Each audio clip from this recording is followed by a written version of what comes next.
Sommaire de l'article. Les protocoles de communication radio Wi-Fi, Bluetooth, ZVAV, Zigbee. Le protocole de communication radio Wi-Fi. Les protocoles de communication radio Zigbee et Z-Wave. Que pouvez-vous faire avec Zigbee? Le protocole de communication radio Z-Wave. La force du protocole de communication radio Z-Wave. Quel est le meilleur, Z-Wave ou Zigbee? D'autres protocoles de communication radio. Les avantages de Cislopan. Un excellent complément au Wi-Fi serait de le futur des technologies connectées, IPv6 NFC pour une interaction simple et sécurisée liée au smartphone. Leur feed pour les systèmes sans alimentation électrique. Protocole de communication et applications liées lentement mais intelligiblement. Les protocoles de communication radio Wi-Fi, Bluetooth, ZVAV, Zigbee. Dès lors qu'il s'agit de domotique ou de contrôle digital à distance, ou local par la voix pour interagir avec les technologies modernes, dont l'IO, 4 protocoles de communication radio deviennent majeurs, Wi-Fi,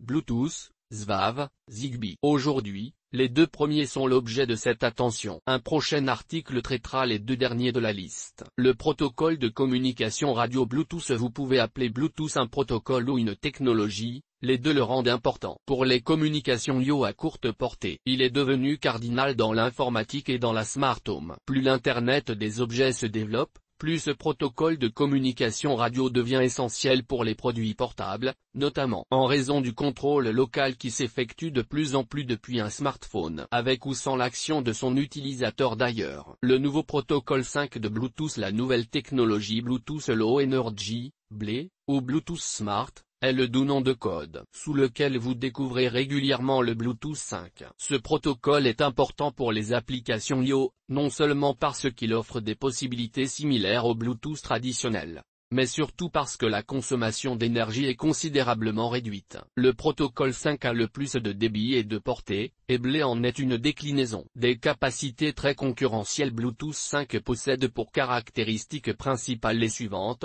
2 fois plus rapide que la version précédente, portée 4 fois. Bluetooth 4 égale 50 mètres en extérieur contre 200 mètres pour le 5, 10 mètres pour le 4 contre 40 mètres en intérieur pour le Bluetooth 5. 8 fois data. Une nouvelle avancée pour un protocole de communication radio quotidien. Les capacités de ce protocole de communication radio le mettent en concurrence directe avec un certain nombre de systèmes radio, notamment Zigbee et d'autres protocoles pour la lecture des compteurs. La publication de la version 5, ce n'est pas non plus une 5.0 telle qu'annoncée dans un ensemble marketing, a marqué une nouvelle étape dans l'évolution de Bluetooth en tant que partenaire technique et commercial étroitement couplé à 4G et au Wi-Fi 802.11. La plupart d'entre vous utilisez déjà le Bluetooth au quotidien, l'appareil fitness qui communique avec votre smartphone, avec la fonction main libre de la voiture ou lors de l'écoute de Spotify via un casque sans fil, etc. Enfin la longue portée.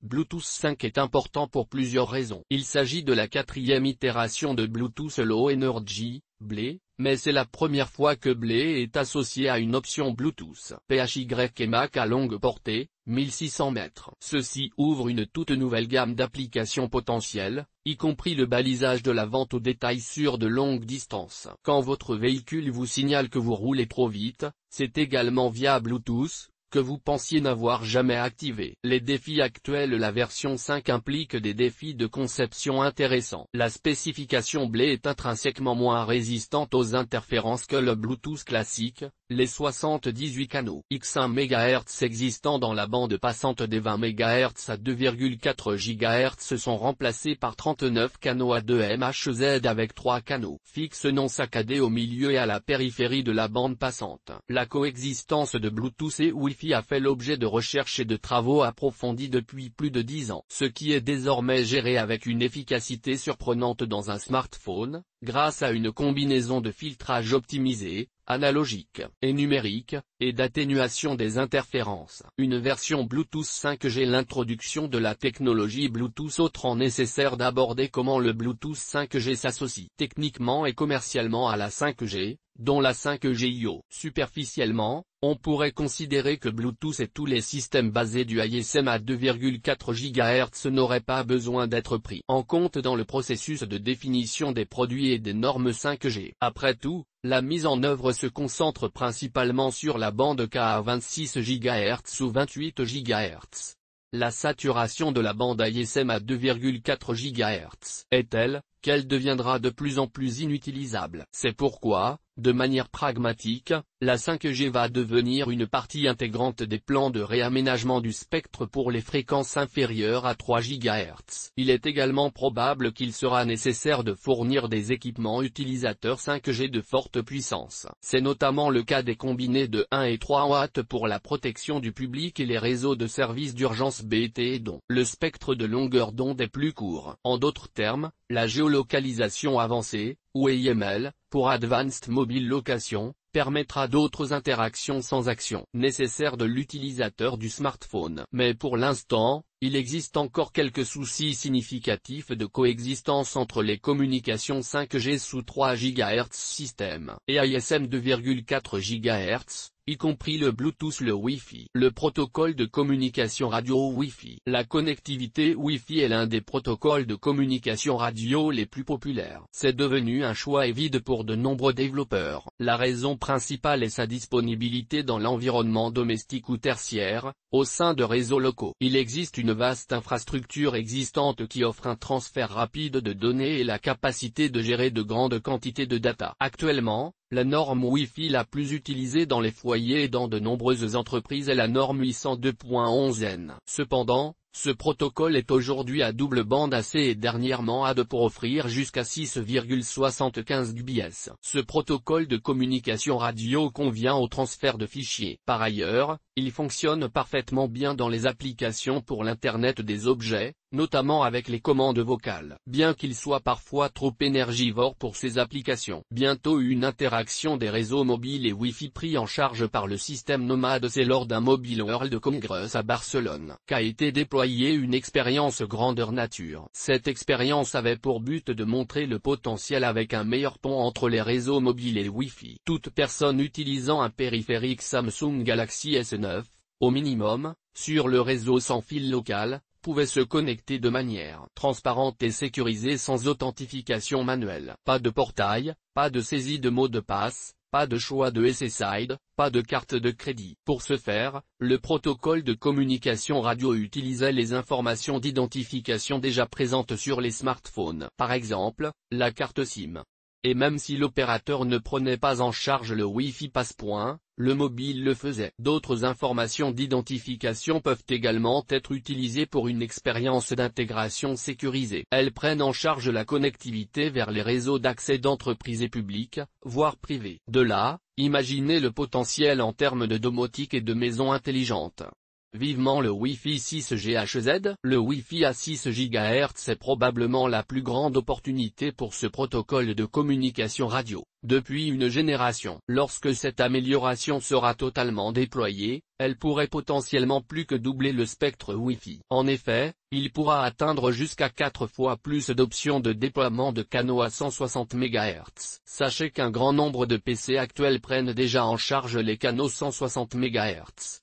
Cela signifie une gain de rapidité exponentielle, à condition d'avoir souscrit à un service domestique ou tertiaire adéquat. Des débits théoriques de 4,8 Gbps que tous les fabricants d'appareils électroniques et d'applications digitales veulent obtenir. En utilisant la bande des 6 GHz, le Wi-Fi va devenir très consommateur, d'où son nom Very Low Power, VLP. Il sera également très performant. Les perspectives sont de 2 Gbps à 3 mètres. De quoi profiter d'une connexion 5G dans les meilleures conditions. Ceci est valable pour l'usage domestique, tertiaire et IO incluant l'ensemble. Comme beaucoup de technologies, les USA devraient être les premiers à en bénéficier, l'Europe suivra de façon similaire. Huawei a achevé le déploiement mondial de ses produits Wi-Fi 6, ou réseau 5G, destinés aux entreprises. Et GT.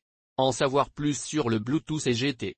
En savoir plus sur le Wi-Fi, les protocoles de communication radio Zigbee et Z-Huawei. Avec l'apparition du concept de la maison intelligente, vous rencontrez rapidement des protocoles de communication radio tels que Zigbee, Z-Wave, Wi-Fi et Bluetooth. Tout le monde connaît ces deux derniers, mais quid des premiers? Le protocole de communication Zigbee. Vous trouvez Zigbee auprès de beaucoup de fabricants, dont Philips Hue ses lampes intelligentes, et son système global d'éclairage des solutions pour les appareils souvent allumés en continu. Certaines ampoules OSRAM dont des spots. Proximité avec Bluetooth. Ce protocole de communication radio est similaire à Bluetooth, Il s'utilise principalement dans les environnements industriels, mais vous le trouvez dans les bâtiments domestiques et tertiaires. Il présente des avantages significatifs dans les systèmes complexes, offrant un fonctionnement à faible consommation énergétique, une sécurité élevée, une robustesse et une haute performance. Il fonctionne avec les réseaux de capteurs et de contrôle sans fil dans les applications IO. La dernière version de Zigbee unifie les différents standards sans fil, en une seule solution. Ce protocole de communication radio garantit que vos appareils domotiques sont en contact les uns avec les autres. Il est connu comme étant un réseau fonctionnant en maillage,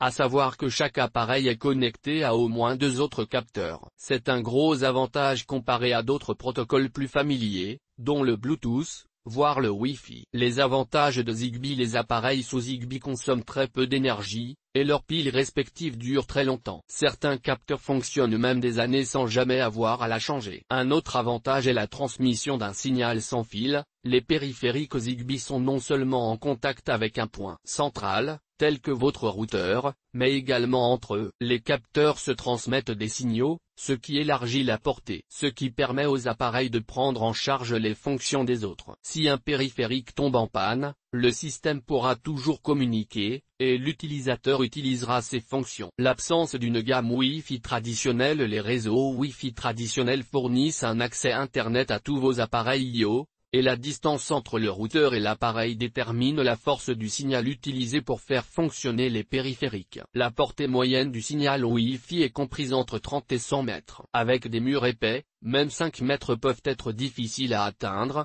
et le béton armé est souvent un défi. C'est alors qu'apparaît l'avantage de la communication radio par maillage. Chaque produit fonctionnant avec Zigbee utilise une certaine puissance, telle qu'une lampe ou un détecteur de mouvement, pour répéter les signaux provenant d'autres périphériques du réseau. Si vous avez plusieurs produits Zigbee dans la maison, vous améliorerez la portée effective du signal. Cela signifie que vous pouvez maintenant atteindre les périphériques situés hors de portée de votre ancien signal. Zigbee 3.0 Zigbee 3.0 définit la gamme la plus étendue de types d'appareils compatibles, notamment pour la domotique, l'éclairage, la gestion de l'énergie, les appareils intelligents, la sécurité, les capteurs et les produits de surveillance. Basé sur la norme IEEE 802.15.4, fonctionnant à 2,4 GHz, fréquence disponible dans le monde entier, cette dernière version du protocole de communication radio utilise le réseau Zigbee Pro pour permettre une transmission fiable dans les appareils les plus petits et les moins gourmands en énergie. Les produits certifiés Zigbee,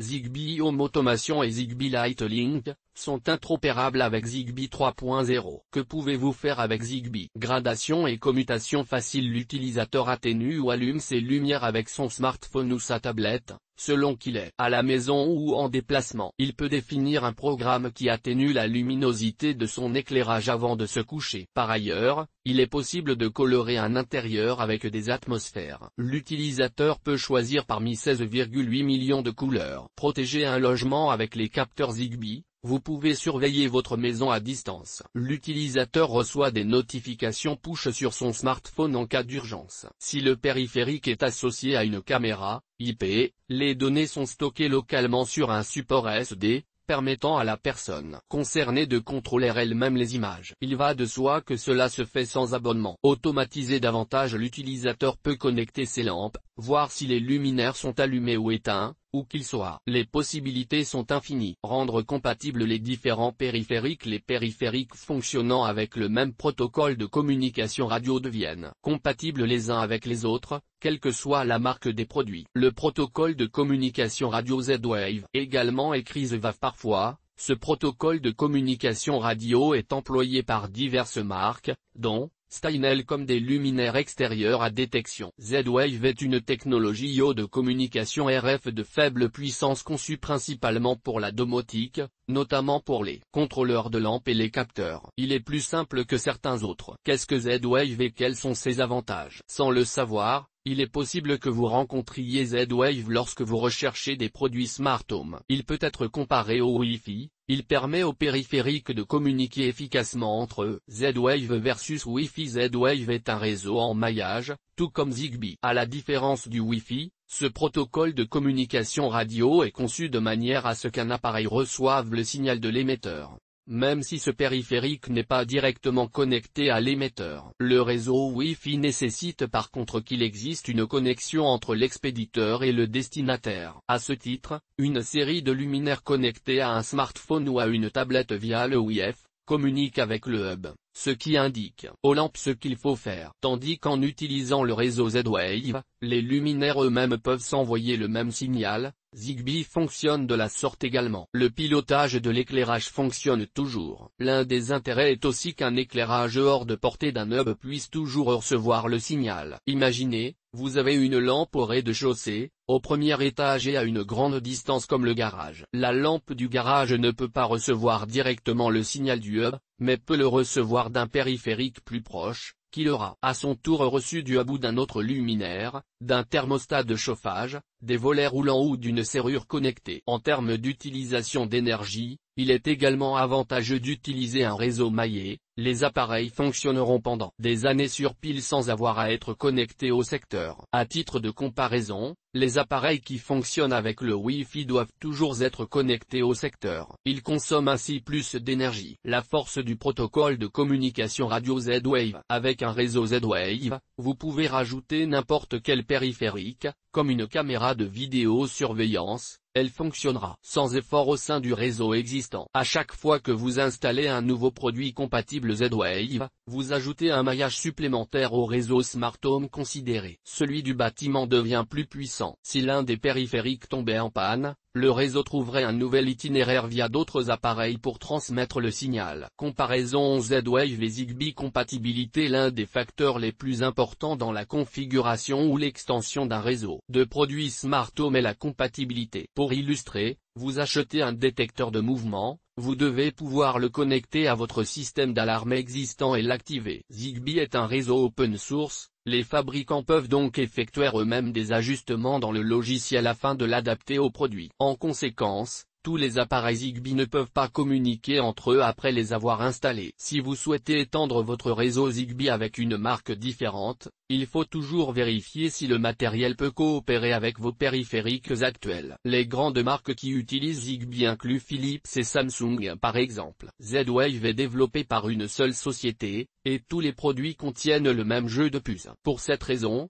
presque tous les produits acceptant ce protocole de communication radio peuvent fonctionner ensemble. Et vous pouvez sans effort élargir un réseau avec des produits de différents fabricants. En théorie, vous pouvez relier toutes les marques de smart caméras de sécurité à votre système d'éclairage ou de son, à condition qu'elles communiquent via Z-Wave. En pratique, toutefois, ces fonctionnalités doivent également être implémentées dans l'application du fabricant, ce qui n'est pas toujours le cas. Vérifiez donc également que les appareils Z-Wave répondent à vos besoins et sont compatibles avec vos produits Smart Home actuels avant de les acheter. Gamme et stabilité. Les appareils Zigbee et Z-Wave utilisent des signaux à une certaine longueur d'onde pour communiquer entre eux. Jusqu'où vont ces signaux? Cela dépend entièrement du niveau de bruit dans l'environnement et varie de quelques mètres à plusieurs dizaines de mètres. En cause, le bruit électromagnétique de tous les appareils qui se transmettent des signaux. Plus un bâtiment accueille de périphériques, plus il y a de signaux. Les murs, les plafonds et autres objets situés entre l'émetteur et le récepteur ont également une influence sur la portée et la stabilité. Les professionnels reconnaissent généralement que Z-Wave génère moins de bruit et est plus stable, car il utilise la fréquence de 868 MHz. Cette fréquence est plus difficilement perturbable par les appareils ménagers. Zigbee utilise la fréquence de 2,4 GHz, qui comprend les réseaux Wi-Fi, Bluetooth, les fours à micro-ondes et de nombreux autres appareils. Consommation d'énergie. Les appareils Zigbee et Z-Wave n'ont besoin que d'envoyer et de recevoir une quantité très limitée de données. Si un périphérique est configuré en tant que récepteur parce que le produit suivant est hors de portée de l'émetteur principal, techniquement, il faut recevoir le signal, l'amplifier et le transmettre au périphérique suivant. Cela consomme un peu plus d'énergie et les récepteurs doivent donc généralement être connectés au secteur. Quel est le meilleur, Z-Wave ou Zigbee? En conclusion, on peut logiquement se poser la question: quel est le meilleur protocole de communication radio? Une utilisation privée pour une utilisation privée? La réponse à la question est ni l'un ni l'autre. Pour automatiser un logement, les deux ont une autonomie suffisante, consomment peu d'énergie, sont bien sécurisés et disposent de nombreux produits compatibles avec le protocole considéré. voire compatible avec les deux. Vous pouvez également connecter suffisamment d'appareils dans les deux cas pour rendre une maison complètement intelligente. Avec Z-Wave, le maximum est de 232, alors que Zigbee peut contenir jusqu'à 65 000 appareils sur un réseau. Une utilisation professionnelle. Pour une utilisation professionnelle, les 232 périphériques peuvent rapidement être atteints. Zigbee permet de mettre en place un réseau plus étendu. Si un consommateur est fidèle à une marque, ce choix doit être pris en compte. Par exemple, si vous avez déjà configuré un réseau étendu via Philips Hue, vous devez envisager d'acheter des produits Zigbee et GT. En savoir plus sur le protocole Z-Wave et GT. En savoir plus sur le protocole Zigbee. D'autres protocoles de communication radio. Il existe un choix presque déconcertant d'options de connectivité pour les ingénieurs en électronique et les développeurs d'applications travaillant sur des produits et systèmes pour l'Internet des objets, IoT. Pour les installateurs de solutions domotiques, cela se traduit par devoir choisir le protocole de communication radio le mieux adapté au chantier considéré. Précédemment, les avantages de Zigbee et Z-Wave ont été abordés, ainsi que les bénéfices que représentent le Bluetooth et le Wi-Fi. Dans cette configuration d'automatisation ou de pilotage autre que manuel. Mais il existe plusieurs nouvelles options bien établies comme le RFID, ou émergentes telles que Thread qui apparaît comme une alternative aux applications liées à la maison intelligente pour des utilisations plus étendues et dans la gestion des périmètres urbains. Le protocole de communication 6LoWPAN mérite une attention particulière pour tout ce qui est réseau domestique sans fil, ainsi que IPv6. Ce dernier est très intéressant aussi pour un réseau industriel, en plus du résidentiel. Ce dernier protocole est sans aucun doute l'avenir de la maison connectée. Enfin, dès lors qu'il s'agit de smartphones pour piloter un système, NFC est digne d'intérêt, surtout s'il s'agit de sécurité. En fonction de l'application, des facteurs tels que la portée, les exigences en matière de données, la sécurité, les exigences en matière d'alimentation et la durée de vie de la batterie dicteront le choix d'une technologie ou d'une combinaison de technologies. Un protocole intéressant pour un usage domestique comme l'indique Wikipédia, 6LoWPAN est l'acronyme de IPv6 Low Power Wireless Personal Area Network ou IPv6 Low Power Wireless Area Network. Si de nombreuses technologies de communication sont bien connues, telles que le Wi-Fi ou le Bluetooth, Zigbee ou Z-Wave, cette technologie se base sur l'IP, Internet Protocol, pour tout réseau domestique sans fil à faible puissance. Une compatibilité Ethernet et Wi-Fi plutôt que d'être à 100% une technologie de protocole radio pour des applications IO. 6LoWPAN permet également de définir les mécanismes d'encapsulation et de compression d'entête. La norme offre la liberté de bande de fréquence et de couche, et peut également être utilisée sur plusieurs plateformes de communication radio, dont l'Ethernet et le Wi-Fi. Les avantages de 6LoWPAN. 6LoWPAN est un réseau maillé robuste, évolutif et capable de s'auto-réparer. Son avantage est que les périphériques maillés peuvent acheminer des données destinées à d'autres périphériques, tandis que les autres peuvent rester en veille pendant de longues périodes. Rayon X de ce protocole de communication radio. Sa fréquence s'adapte et s'utilise sur divers autres supports réseau, y compris Bluetooth Smart, 2,4 GHz, Zigbee ou RF de faible puissance, inférieur à 1 GHz. Le protocole de communication radio 6LoWPAN est indiqué dans des applications où compte des facteurs tels que la portée et le temps écoulé entre l'envoi et la réception, les exigences en matière de données malgré la vitesse, la sécurité et l'itinéraire emprunté, les exigences en matière d'alimentation, la durée de vie de la batterie, etc. Mise en situation pour illustrer la puissance de 6LoWPAN et mieux comprendre les points énumérés juste ci-dessus. Imaginez un bâtiment résidentiel tel un immeuble, avec une antenne au deuxième étage et un récepteur à 1 mètre du sol, dans le parking,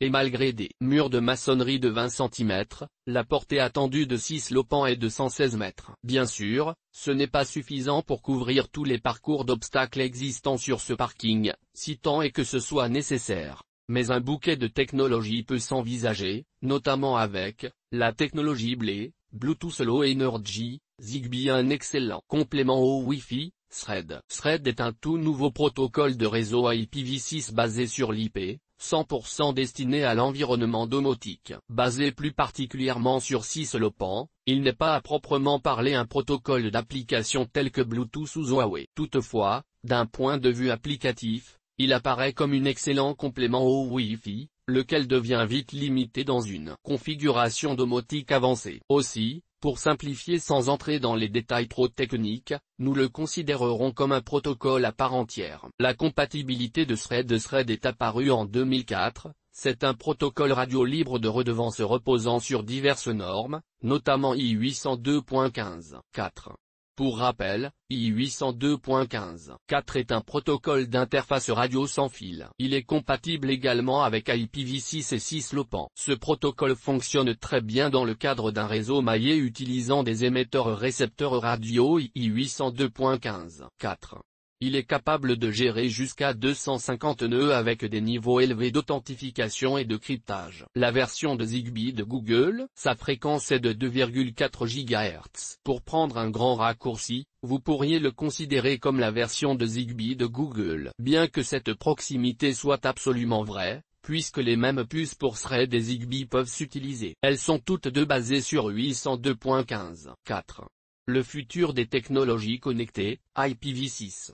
Qu'est-ce que l'IPv6? L'IPv6 a été évoqué avec la présentation du protocole 6LoWPAN. Pour autant, des différences importantes existent entre les deux. Pour faire simple, disons que l'IPv6 autorise les champs d'adresse IP 128 bits sous une forme particulière. 6LoWPAN utilise plutôt une couche d'adaptation entre le réseau et la couche de transfert de données. De même, IPv6 ne fournit pas de routage, mais juste un maillage, qui est notamment pris en charge par 6LoWPAN. IPv6 a besoin d'une vitesse de liaison de 1280 octets, alors que 6LoWPAN prend en charge 127 octets. IPv6, pour Internet Protocol version 6, est un élément clé dans le développement de l'Internet des objets. Se posant en successeur de IPv4, ce protocole permet de conférer 5 fois 1028 adresses pour chaque utilisateur dans le monde, permettant à tout objet ou périphérique domotique intégré dans le monde de disposer de sa propre adresse IP et de se connecter à Internet. Concrètement, IPv6 convient totalement aux applications pour l'automatisation résidentielle et industrielle. Il constitue un mécanisme de transport permettant de créer des systèmes de contrôle complexes. Il permet également de communiquer avec les périphériques de manière économique, via un réseau sans fil à faible consommation. Ce protocole de communication radio est conçu pour envoyer des paquets IPv6 sur des réseaux I802.15.4 implémenter des normes IP ouvertes, dont HTTP que tout le monde connaît. Il permet par exemple à un routeur de connecter le réseau à une IP. Résumé historique de l'IPv6. Il y a environ 20 ans, l'IETF, Internet Engineering Task Force, qui est une organisation à but non lucratif, chargée de créer de nouvelles technologies connectées, a proposé une meilleure solution face aux problèmes représentés par Internet. Il est donc établi qu'IPv6 n'est pas un tout nouveau concept. Cela représente même, les plus sceptiques se contenteront de lire certainement à la place. Le futur au protocole basé sur les IP. Il faudra encore un peu de temps pour cela, mais il prendra le relais un jour ou l'autre. NFC pour une interaction simple et sécurisée liée au smartphone. Un protocole de prédilection pour les applications sans contact. NFC est l'acronyme de Near Field Communication. C'est surtout une technologie permettant des interactions simples et sécurisées entre les appareils domotiques, particulièrement applicable aux smartphones. Peut-être l'utilisez-vous déjà sans le savoir au quotidien. Ce protocole permet aux consommateurs d'effectuer des transactions de paiement sans contact, d'accéder à du contenu numérique et de connecter des appareils électroniques entre eux. La domotique et le concept de champ proche. Ce protocole de communication radio étend essentiellement les capacités de sa technologie au partage d'informations à une distance comprise entre 4 cm et parfois 10 cm, selon l'application. Sa fréquence est de 13,56 MHz. Le débit des données est de 104-120 kbps. Même la domotique utilise cette communication en champ proche.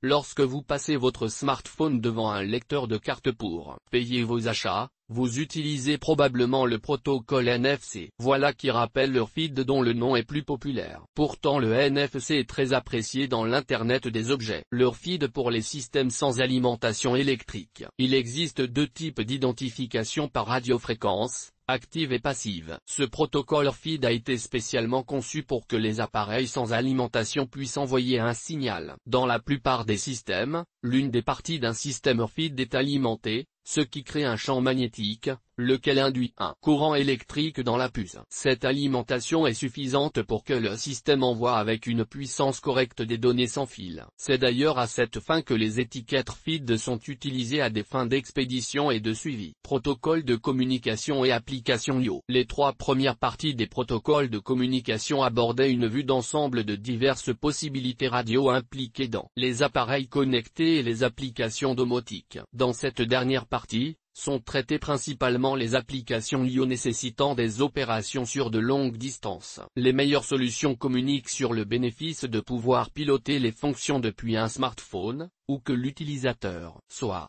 Il convient donc d'apporter cette radiographie. De même, longue distance peut faire référence aux applications dans les villes, où le transfert des données doit couvrir une zone élargie. D'autant que de nos jours, l'Internet des objets couvre une vaste gamme de secteurs et de scénarios d'utilisation, allant d'un périphérique unique contraint à des déploiements massifs multiplateformes ou multimarques, et de systèmes cloud se connectant en temps réel au système du bâtiment considéré. Tout cela est lié à de nombreux protocoles de communication hérités et émergents qui permettent aux périphériques et aux serveurs de communiquer entre eux de manière nouvelle et davantage interconnectée. Dans le même temps, des dizaines d'alliances et de coalitions se forment dans l'espoir d'unifier le paysage fragmenté et organique de l'IO. Avec la 5G, LTE et Narrowband IO, NB-IO, il faut compter avec Sigfox. Cette nouvelle technologie optimise la consommation d'énergie et récupère l'énergie ambiante. Pour illustrer, NB-IO permet à du matériel domotique d'avoir 10 ans d'autonomie, avec une batterie de 5 Wh. Ce que le cellulaire ne peut pas assurer, loin de là. Les protocoles de communication cellulaire. Toute application LIO nécessitant des opérations sur de longues distances peut tirer parti des capacités de communication cellulaire. GSM GPRS Edge, 2G, UMTS SPA, 3G, LTE, 4G, LTE-M, 5G. Bien que ces protocoles soient clairement capables d'envoyer de grandes quantités de données, en particulier pour la 5G, le coût ainsi que la consommation d'énergie seront trop élevés pour de nombreuses applications. À titre indicatif, jusqu'à la 4G, les fréquences sont 900, 1800, 1900 et 2100 MHz, avec une portée de 35 km maximum pour le GSM et 200 km pour le SPA. Le débit de données est de 3570 kps, GPRS, 120-384 kbps, Edge, 384 kbps 2 Mbps, UMTS, 600 kbps 10 Mbps, SPA, 3-10 Mbps, LTE. La différence entre la 4G et la 5G, 10 fois plus rapide. Si une solution domotique utilise de la 2G à la 5G pour piloter à distance les appareils IO, il faut savoir que l'application nécessite une source d'alimentation constante, ou doit pouvoir être rechargée régulièrement. LTE, catégorie 0, 1, et 3 avec les classes LTE. Plus la vitesse est faible, plus la puissance utilisée est faible. Les LTE 4, 1 et 0 conviennent généralement mieux aux appareils IO. LTE-M. Il s'agit du premier protocole sans fil cellulaire à avoir été conçu dès le départ pour les périphériques IO. Le LTE-M est le choix de plusieurs opérateurs majeurs, dont Orange. Ce protocole est compatible avec les réseaux de téléphonie mobile existants. Vous le retrouvez dans les solutions devant transporter de la vidéo, dont la vidéosurveillance par conséquent. Et contrairement au protocole suivant, NB-IO, les échanges voix sont possibles sur le réseau. De même, il permet de piloter la mobilité des objets, ce qui est important dans l'IO, même si l'on s'éloigne un peu de la maison. Connecté pour un usage traditionnel. Vous allez beaucoup en entendre parler avec les véhicules autonomes, ce qui reste des objets connectés en mouvement. NB-IO, ou IO à bande étroite, est un autre moyen de communiquer avec les appareils à faible consommation. Huawei et Ericsson par exemple, sont des défenseurs actifs de ce protocole. Ils sont d'ailleurs impliqués dans sa mise en place. NB-IO utilise la fréquence 200 kHz, qui était celle du réseau GSM. Ce protocole est adapté pour les parcs importants munis de capteurs fixes, tout en n'utilisant qu'un faible volume de données. Vous le retrouvez dans les applications de télémétrie pour les compteurs d'eau ou électriques quand ils sont connectés. Vodafone a également choisi cette technologie. La 5G la permet d'apporter de nouvelles fonctionnalités à l'offre actuelle d'objets connectés. Pour faire en sorte que ces enjeux aboutissent et afin de suivre l'évolution croissante du marché, les réseaux évoluent vers plus de virtualisation. La 5G introduit de nouvelles architectures, de nouvelles fonctionnalités à tous les niveaux. Cela va de l'objet lui-même aux applications hébergées dans le cloud, en passant par les diverses couches réseau. Les usages que l'on fait de cette technologie sont divers et variés, dont à titre d'illustration, la maison connectée, les vidéos immersives, la médecine 2.0, etc. Sigfox, le protocole entre Wi-Fi et cellulaire. Sigfox est une technologie alternative à large gamme qui, en termes de portée, se situe entre le Wi-Fi et le cellulaire. Il utilise les bandes ASM, qui sont libres d'utilisation sans qu'il soit nécessaire d'acquérir de licence pour transmettre des données sur un spectre très étroit vers et depuis des objets connectés. À propos de Sigfox, pour de nombreuses applications fonctionnant sur une petite batterie et ne nécessitant que de faibles niveaux de transfert de données, la portée du Wi-Fi est souvent trop courte, alors que la téléphonie mobile consomme trop d'énergie. Sigfox devient alors très intéressant. Le protocole de communication utilise une technologie appelée Ultra Narrowband, UNB. Il ne gère que des vitesses de transfert de données faibles, allant de 10 à 1000 bits par seconde. Il ne consomme que 50 microwatts, contre 5000 microwatts pour la communication cellulaire. Les appareils utilisant Sigfox peuvent profiter d'une autonomie en veille de 20 ans avec une batterie de 2,5 Ah, alors qu'elle est de moins de 3 mois avec un protocole cellulaire. Les avantages de Sigfox déjà déployés sur des dizaines de milliers d'objets connectés. Le Sigfox est en cours de déploiement dans de grandes villes d'Europe, notamment dans Royaume-Uni qui en compte une petite douzaine. Il offre, robustesse, économie d'énergie, des possibilités d'évolution, la capacité de communiquer avec des millions d'appareils fonctionnant sur batterie, et sur plusieurs kilomètres carrés. Il convient donc à diverses applications comme les compteurs intelligents, l'éclairage de rue et les capteurs environnementaux, etc. Le système utilise du silicium, ce qui offre des performances sans fil étonnantes, comme l'étendue de sa portée et une consommation énergétique extrêmement basse. Ceci pour des applications de réseau sans fil fonctionnant dans la bande inférieure à 1 GHz. Sa fréquence est de 900 MHz. Sa portée dans un biotope rural est d'environ 30 à 50 km, contre 3 à 10 km dans un environnement urbain. Lentement mais intelligiblement. Les systèmes sans fil Sigfox envoient de très petites quantités de données,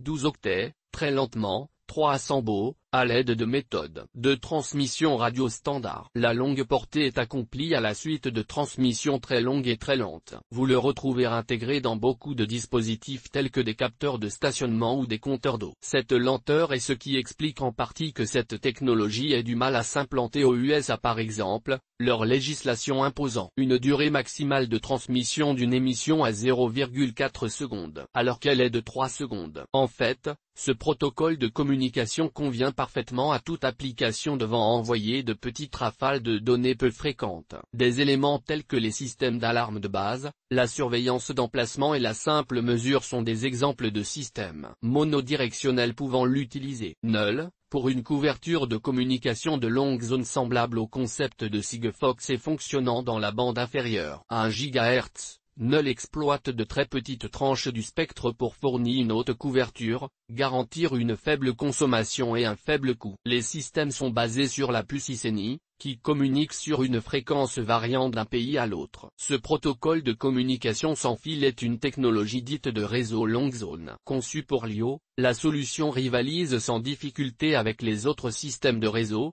dont le LTE. Les appareils connectés peuvent ne consommer que 20 à 30 mA avec des piles de XA. Traduisez 10 à 15 ans dans les faits. Sa portée est de 10 km, maximum. Pour les applications industrielles nécessitant un réseau étendu, WAN, et pour lesquelles il faut fournir de faibles puissances, les protocoles de communication ci-dessus affichent leurs limites. Il faut en effet une communication bidirectionnelle, sécurisée évidemment, et à faible coût dans les environnements IO. LoRaWAN semble convenir, avec une portée de 2 à 5 km en environnement urbain, et de 15 km dans un biotope suburbain. En revanche, pour des applications incluant la notion de temps réel, l'UDP, User Datagram Protocol, est le protocole de communication adéquat. Il est basé sur le protocole Internet, IP. Si la priorité absolue est la sécurité, le protocole DTLS assure la confidentialité des communications attendues. Il permet aux applications de communiquer de manière à empêcher toute écoute illicite,